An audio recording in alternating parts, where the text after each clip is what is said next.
cours de ma carrière, je dirais que je suis intervenue à plusieurs niveaux d'un projet, mais avec un rôle différent. J'ai commencé ma thèse dans le cadre de la genèse finalement du satellite Planck. Et j'ai commencé ma thèse avec comme un des objectifs essayer justement de déterminer quelle est la possibilité qu'aurait Planck d'observer les amas de galaxies via un effet qu'on appelle communément dans notre jargon l'effet Sonaev-Zeldovich et qui correspond finalement à l'effet du réchauffement des photons du fond diffus cosmologique quand ils traversent des amas de galaxies. Donc les photons du fond diffus cosmologique, c'est des photons qui ont une température très basse, de l'ordre de 2,7 degrés Kelvin, donc 2,7 degrés au-dessus du zéro absolu.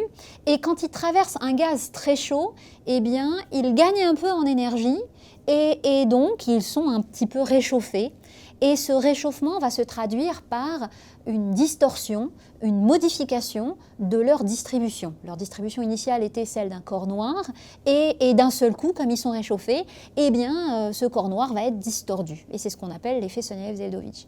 Et donc, j'étais, en tant que modélisatrice, chargée de voir ou de poser la question de la capacité de Planck, l'instrument, tel qu'il avait été pensé, avec son télescope, avec son choix de fréquence, avec sa résolution, sa capacité de mesurer cet effet de distorsion dans les amas de galaxies. Et donc voilà, donc je suis arrivée en amont dans une question qui était est-ce qu'un instrument peut répondre à cette question ? Alors la question, ce n'est pas moi qui l'avais posée à cette époque-là, parce que justement j'étais en thèse, c'était mon directeur de thèse qui se posait cette question pour concevoir son instrument. On prédit qu'une partie de la lumière des étoiles, d'abord, est rougie par l'expansion de l'univers. Donc, on voit un spectre qui a plus d'énergie dans l'infrarouge que si l'univers n'était pas en expansion. Et puis, il y a une partie de cette énergie qui est absorbée par les poussières interstellaires, qui, elle, est rayonnée à encore plus grande longueur d'onde dans le domaine micro-ondes. Donc, il y a les fonds infrarouges et micro-ondes contiennent une autre partie d'informations sur l'histoire de la formation d'étoiles et de la formation des galaxies. Et donc, je me suis intéressé à comment on pouvait observer l'émission en particulier des poussières galactiques. Et donc, on a fait une prédiction avec Charles Ritter, qui a dirigé le service d'astrophysique au CEA. On avait fait une prédiction que la moitié de l'énergie des étoiles est absorbée par les poussières et donc, elle, retirée du visible et portée à des fréquences, des longueurs d'onde beaucoup plus grandes. Donc, de l'ordre de 100 microns, ça veut dire que 2 ordres de grandeur en longueur d'onde. Un rayonnement qui est un rayonnement de poussières qui sont à 20 Kelvin. Donc, il y a le corps noir cosmologique qui est à 2,7, mais il y a dans les fréquences encore plus élevées, la moitié de l'énergie des étoiles, on avait prédit que ce serait à peu près la moitié, qui soit rayonnée dans ces fréquences intermédiaires entre celles du corps noir et celles du visible ou de l'infrarouge proche. Et donc, on s'est dit, observer aux environs de 100 ou 200 microns, il n'y a pas de détecteur, il n'y avait pas de détecteur électronique, il n'y avait pas de plaque photo qui travaille à ces longueurs d'onde-là. Dans le domaine submillimétrique, les choses étaient très différentes, parce que ce domaine n'intéressait ni les industriels, ni les militaires, qui n'avaient pas compris encore ce qu'ils pouvaient faire avec. Et donc, les astronomes se trouvaient un peu isolés pour essayer d'utiliser ce domaine. C'est-à-dire qu'on ne savait pas comment faire des détecteurs, on ne savait pas comment faire des instruments, on ne savait pas comment sélectionner ces longueurs d'onde et faire de la spectroscopie. Et on ne savait pas ce qu'on allait observer. Alors on avait des idées théoriques. Hein. On savait qu'on allait observer dans le visible, on observe les objets très chauds comme les étoiles. Dans l'infrarouge, on observe les objets chauds, par exemple comme les planètes. Et dans l'infrarouge lointain ou le submillimétrique, eh bien, on va observer des objets plus froids ou des objets dont le rayonnement soit très décalé vers le rouge par effet Doppler. Eh bien, on avait une idée théorique, mais pratiquement, on n'avait aucune expérience du ciel qu'on allait découvrir. On a fait un certain nombre de calculs, Jean-Michel Lamarre et puis Xavier Désert aussi, pour savoir quelle sensibilité on pouvait atteindre avec les bolomètres. Et donc, est-ce qu'on pourrait prédire, mesurer, disons, les anisotropies, la granularité du fond, avec une sensibilité de l'ordre de 100 microkelvin.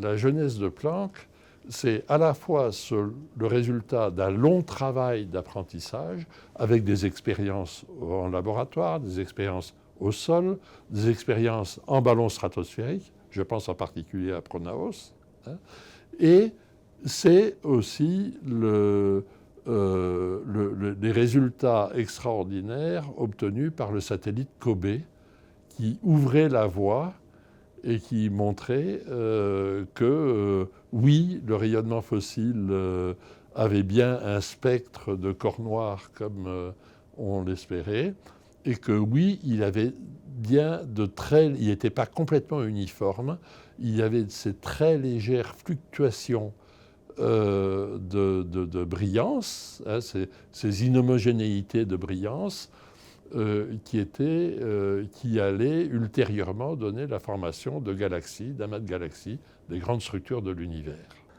Et puis, on a été pour vraiment dire comment on pourrait extraire les données et les paramètres cosmologiques d'un instrument comme ça. J'ai été trouver François Bouchet à l'IAP qui a réfléchi et dit oui, on pourra faire de la séparation de composantes et on pourra enlever, par exemple, l'émission des poussières interstellaires, auxquelles nous, on s'était beaucoup intéressés, et qui sont un signal beaucoup plus fort que celui qu'on voulait mesurer. Avec Jean-Michel Lamarre, on a immédiatement commencé à essayer de faire des conceptions d'instruments, et on n'a pas fait la conception de Planck tout de suite. Et donc, on a commencé à développer le projet Samba. L'ESA a fait un appel d'offres pour la mission M3 dans le programme qu'avait conduit le programme Horizon 2000 que Roger Bonnet avait proposé aux scientifiques européens. Et on s'est dit qu'on allait répondre aussi avec un concept similaire, mais avec un télescope plus grand, puisque on aurait voulu un télescope plus grand. Donc on a aussi répondu à cet appel d'offres, tout en continuant à développer la petite mission. Et on a été sélectionné d'abord pour une phase d'assessment study, puis dans une autre phase de sélection. Alors il y avait 53 projets au départ, ça a été réduit à 6 pour faire une étude de faisabilité, ce qu'on appelle une phase A, et puis dernière sélection, il n'y avait plus que 4 projets, et donc on a été sélectionné. Il y avait un autre projet qui était un projet pour faire les mesures à plus basse fréquence avec des techniques radio, COBRAS. Et donc l'ESA a dit on va prendre la technologie bolomètre et haute fréquence, et puis la technologie basse fréquence, mieux connue et enfin plus sûre. Mon sentiment était qu'effectivement, les difficultés technologiques de la partie cryogénique sans minica, avec des sensibilités beaucoup plus grandes, etc., étaient quand même très risquées, alors que d'abord les plus basses fréquences amenaient une information scientifiques, au moins des avant-plans à basse fréquence. Et puis, on aurait eu des résultats de toute façon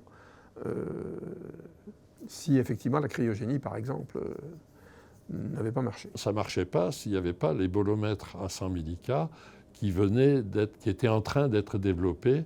Et il y avait déjà une publication qui avait été déclencheur aussi, qui avait joué un rôle déclencheur dans cette affaire, qui était Jamie Bock et Andrew Lang à JPL et Caltech à Pasadena. Il y avait aussi le système de refroidissement cryogénique d'Herschel. Je disais il faut mettre des bolomètres à très basse température. Et la chaîne cryogénique Herschel, c'était des cryogénérateurs actifs avec des compresseurs. Hein, et c'est dans ma tête, c'était ça. Et un système tout à fait très original et inventif qui avait été proposé par Alain Benoît à l'Institut Néel à Grenoble, qui était de produire un dixième de Kelvin, 100 millikelvin dans l'espace en faisant un mélange d'hélium 3 et d'hélium 4 se passant à l'intérieur de fluides capillaires. Là, il y avait une complexité du point de vue de la technologie spatiale, intégration de tout ça, etc. Refroidissement.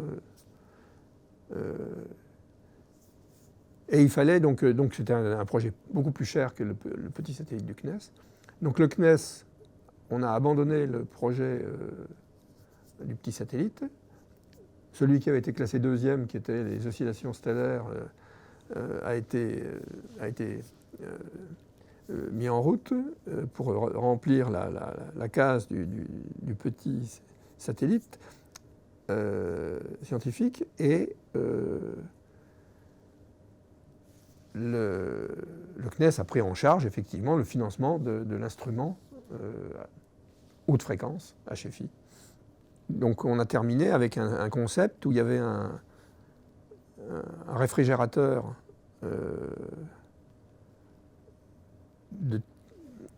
fourni par les Américains qui faisait le refroidissement des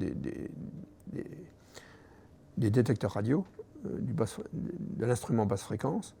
Et puis il y avait un étage intermédiaire avec des réfrigérateurs à 4 Kelvin qui eux sont venus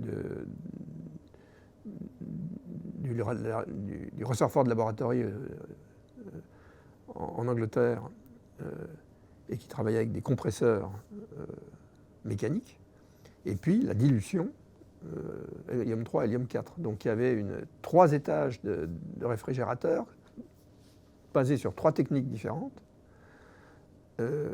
Et avec un refroidissement passif, donc il fallait avoir des blocages de la radiation du soleil, etc., suffisants pour que le télescope et l'étage sur lequel s'appuyait le premier étage de réfrigération descendent à des températures qui étaient inférieures à 40 Kelvin, quelque chose comme ça.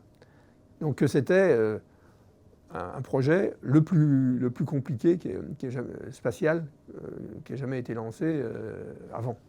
Pour les 2 types de détecteurs, etc., les gens avaient des idées, etc. Mettre tout ça ensemble et avoir des équipes qui construisent tous ces morceaux et qui trouvent le financement pour ça, c'était quand même un... Donc l'Agence spatiale européenne a pris, comme elle fait dans ces cas-là, le leadership du projet, avec un groupe projet à des steaks.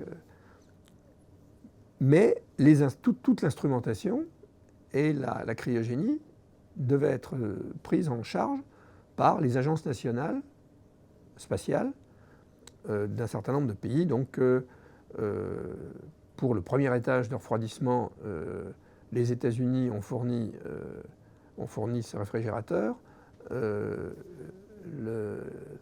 Les Britanniques ont fourni l'étage intermédiaire. C'est la France, avec le laboratoire des très basses températures et l'air liquide, qui a construit le 3e étage, le dernier. Et donc, la France a pris la responsabilité de l'instrument haute fréquence et l'Italie a pris la responsabilité de l'instrument basse fréquence. Le coût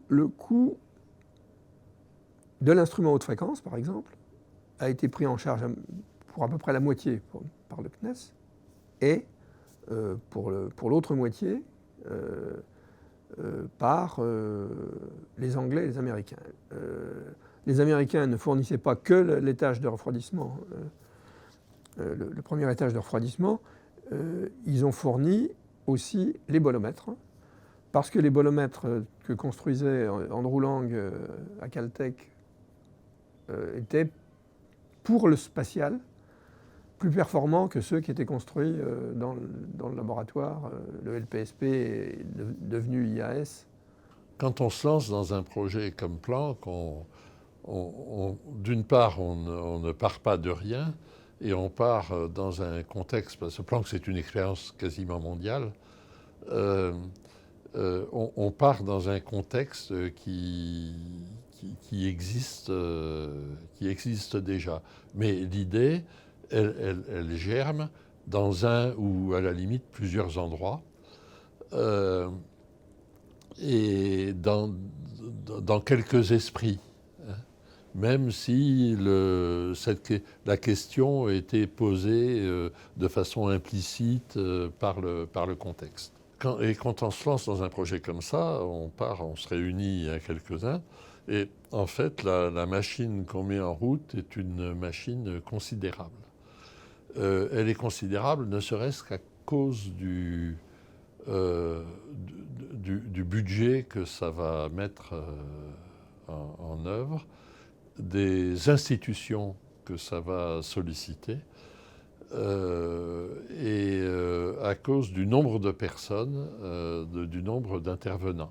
Il y a d'une part les chercheurs, les instituts de recherche et d'enseignement supérieur, d'autre part il y a les agences spatiales qui sont un élément essentiel avec qui ces institutions ont leurs relations et leurs sources de financement.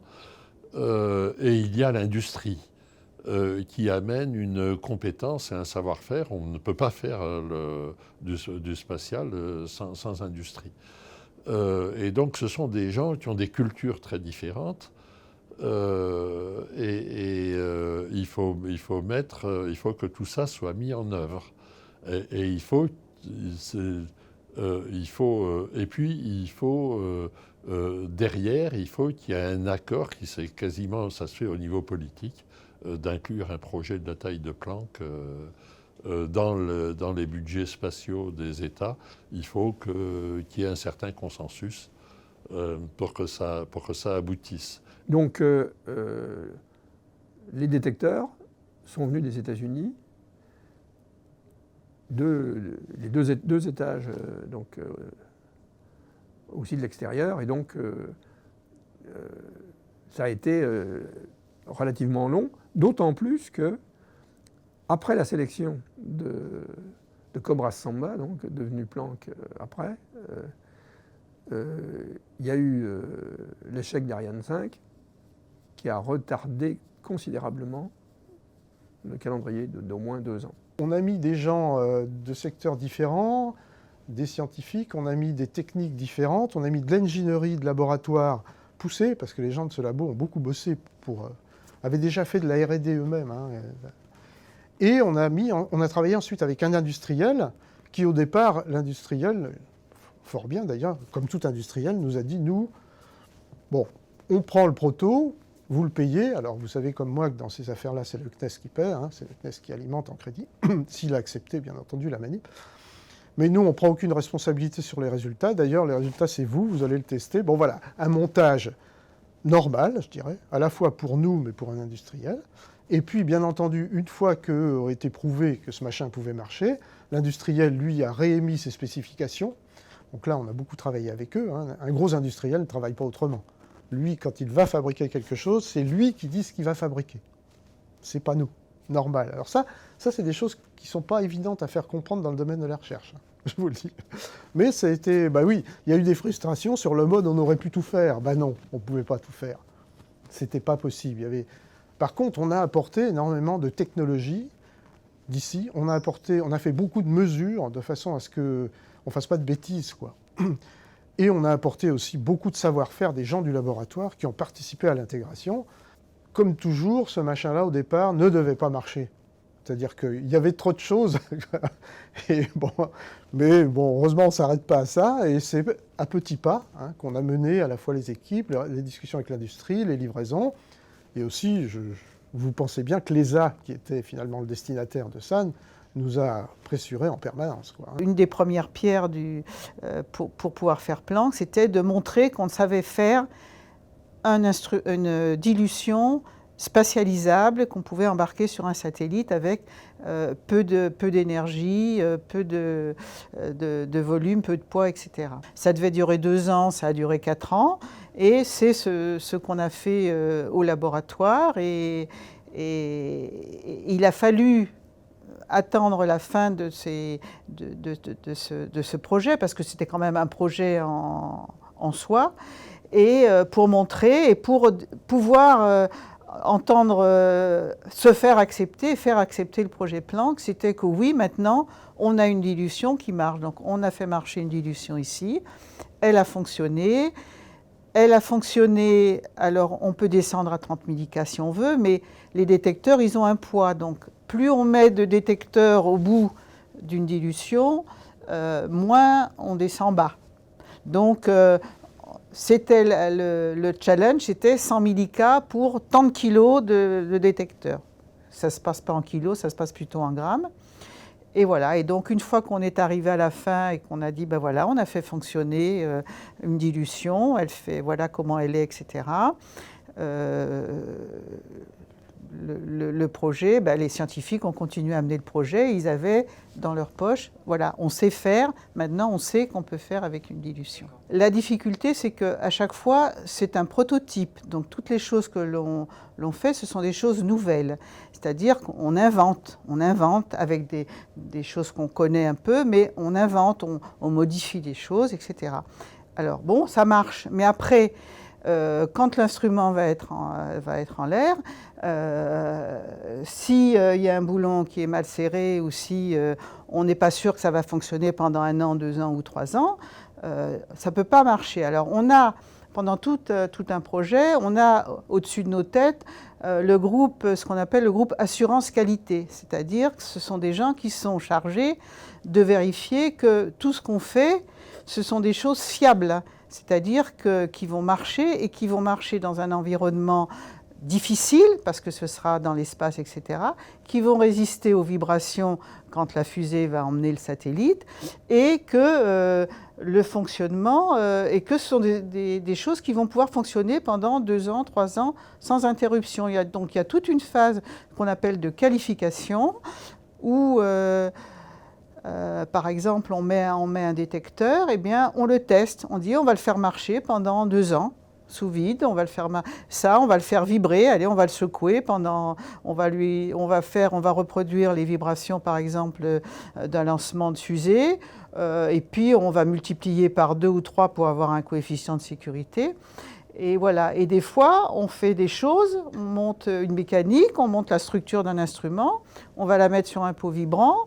On vibre, et puis le pied casse.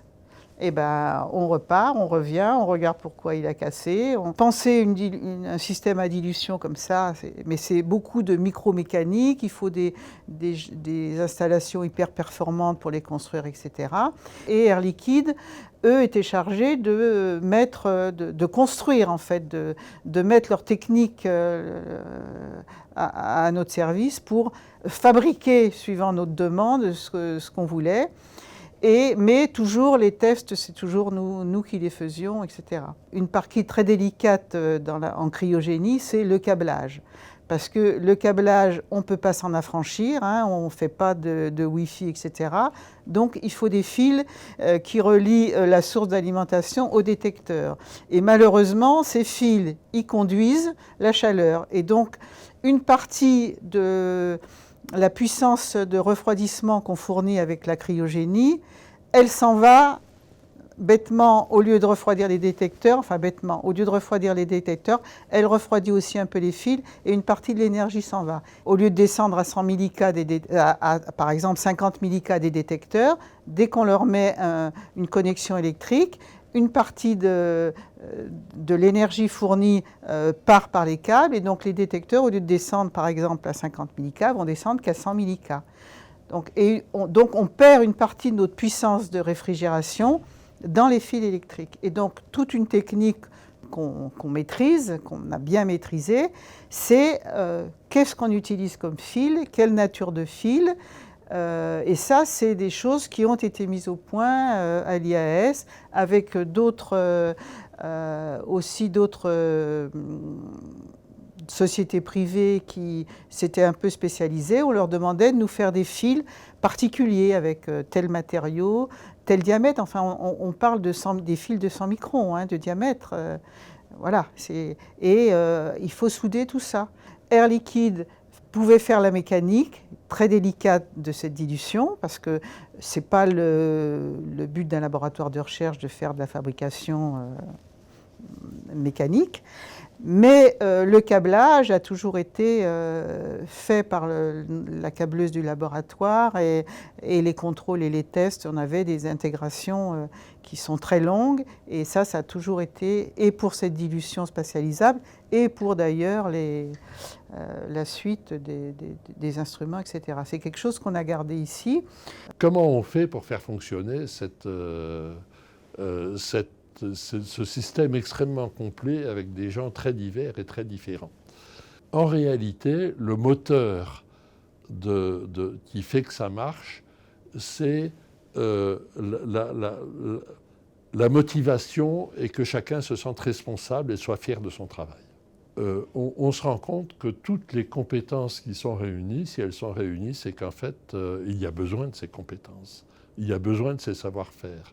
Et si on commettait l'erreur de négliger et de sous-estimer et de penser que certains sont là seulement pour obéir à d'autres spécialités, eh bien, on s'exposerait à avoir des gens qui soient... à avoir un secteur qui ne soit pas assumé correctement. Et c'est pour ça qu'il est indispensable de respecter la spécificité et la compétence de chacun.